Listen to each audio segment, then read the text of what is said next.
Hi guys. So, I'm actually at my parents' place tonight. And I'm here mostly because my dad went to the hospital. It was a really rough night. Really, hard for me to go through something like that just because I'm an only child. And even though I'm 27 years old, I'm always going to be daddy's little girl. And so I live about 45 minutes away from where my parents live, where I grew up. This is actually the house that I grew up in. It's changed quite a bit. Through that door there is actually their kitchen, and that used to be their kitchen. But yeah, now this is the kitchen. I like it. But I'm kind of making this just because I want to tell you guys, always appreciate your parents. When I was growing up, I butted heads with my mom a lot. I butted heads with my dad. Mostly my mom, because she and I are so much alike that it was crazy. We were a lot alike. We were both very stubborn. We were both very independent women. You know, we thought. We'll just leave it at that. I love them both to death. And now that my dad is in the hospital, and I'm 27 now, my dad is going to be 52. Yes, he's going to be 52.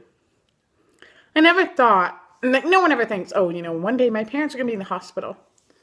But while I was visiting my dad, we were walking through the hospital because he was bored, to put it quite honestly. He was very bored. And you could see into some of the rooms. You know, my dad's was, I guess, lucky.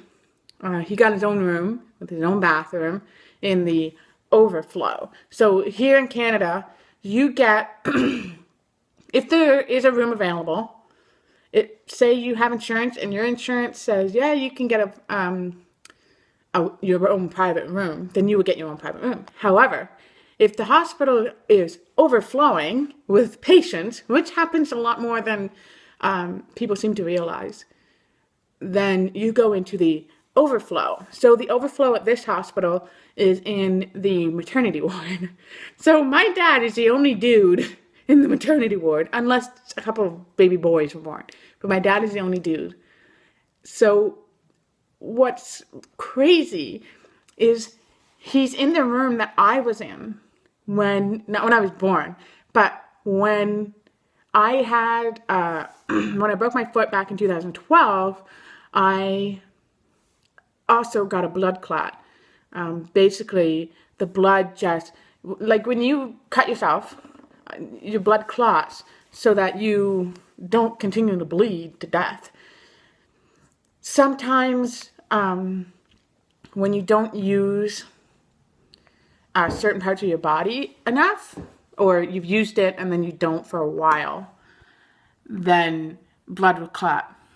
I'm trying to figure out a way to set this so that I'm not destroying my arm. Anyways, because I hadn't used my foot and my leg in a long time, and I started moving it, blood clots formed and they moved. In fact, they moved from my calf, which is the part that, the part that is between your knee and your ankle, from my calf all the way through my heart and settled right between my lungs. So it was actually blocking some blood to my lungs. That is called a pulmonary embolism, a PE. So when I had a PE, I was in the hospital in this exact same room for a week. Now my dad has a perforated colon. So basically he has a hole in his colon. And he's now in the hospital. He's on really strong antibiotics, hoping that will help heal it, help his body basically close up the hole. And then hopefully go home. Worst case scenario is he would have to have surgery to have some of his colon cut out And then he would have a colonoscopy bag, which is just like a bag that would stick to the side of you. And that's where you would, go to the bathroom. So I made this video just to remind you to love your parents, to appreciate your parents. They do a lot for you. I grew up in this house almost my entire life. And from the time I was 3 up until I was 25, 26? No, 25. So from the time I was 3 until I was 25, I lived in this house. It is a 3-bedroom, 2-bathroom house. Like, I had it better than a lot of people. There's a garage, there's 1 acre of land. My public school, my elementary school is right behind the house. My high school is in the next town over. Like, I had a dog. She passed away. We got another dog. And then we got another dog who I posted a video of just a few minutes ago.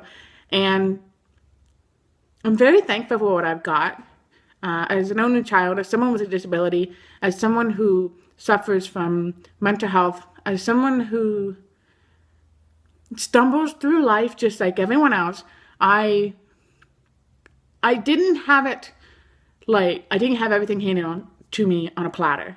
However, if I needed help, my parents were there. And that's kind of why I'm here, because now my parents need help. So for those of you who are younger, appreciate your parents now, because you just don't know what tomorrow's going to bring. You don't know, you just don't know. You don't know what's going to happen. And you need to appreciate what is in front of you so that you can enjoy life. So